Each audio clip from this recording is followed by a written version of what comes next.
రైట్గా ఈనాడు దినపత్రికలో ఉన్నటువంటి వార్తల్ని ఒక్కసారి చూద్దాం. ఇది క్లోజ్ చేయాలన్నా, ఇది క్లోజ్ చేస్తే ఇది వస్తుంది ఇక అప్పుడు. రైట్గా ఫ్యూచర్ సిటీకి మరుబేని 600 ఎకరాల్లో నెక్స్ట్ జనరేషన్ ఇండస్ట్రియల్ పార్కును అభివృద్ధి చేయనున్న వ్యాపార దిగ్గజం. ప్రారంభ పెట్టుబడి 1,000 కోట్లు, 30,000 మందికి ఉద్యోగ అవకాశాలు. టోక్యోలో సీఎం రేవంత్ రెడ్డి సమక్షంలో సంతకం.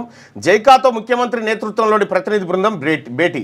మెట్రోకు 11,693 కోట్ల రుణం అందించాలని ప్రతిపాదనలు వాళ్ళ ముంగట పెట్టిరట.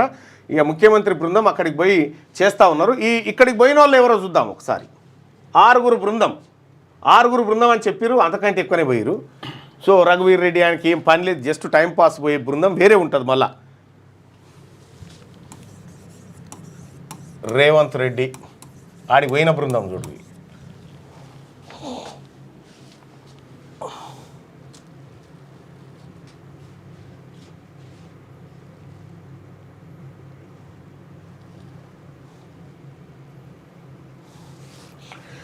శ్రీధర్ బాబు గారు అయితే నిన్న నైట్ పోయిండు. రేవంత్ రెడ్డి, తర్వాత వెంకట నరసింహారెడ్డి,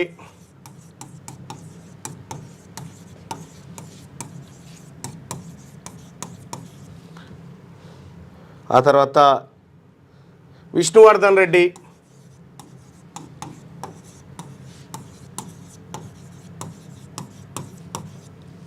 ఆ తర్వాత సందీప్ రెడ్డి,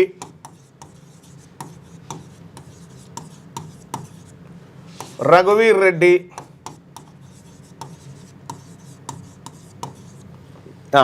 ఈడ మనం గమనించాల్సింది ఏంటంటే వీళ్ళు vice managing Telangana industrial infrastructure corporation TGIIC Venkata Narasimha Reddy ఉన్నాడు కదా, టీజీఐఐసి చైర్మన్ ఈయన.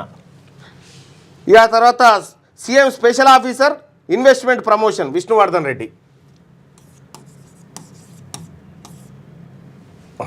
ఎస్పీఎల్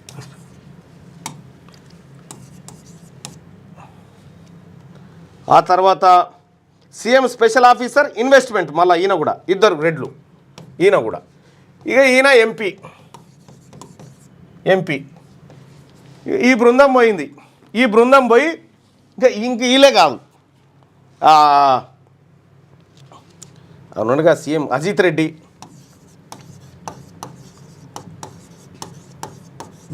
వీళ్ళందరూ ఇన్వెస్ట్మెంట్లు తెస్తానికి పోయారు.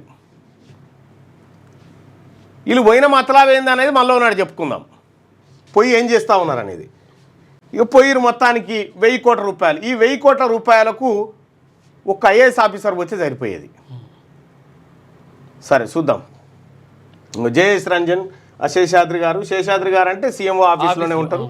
జయేష్ రంజన్ గారేమో ఏది ఐటీకి సంబంధించినటువంటి వ్యక్తి. ఆ మంత్రి లేడుగా.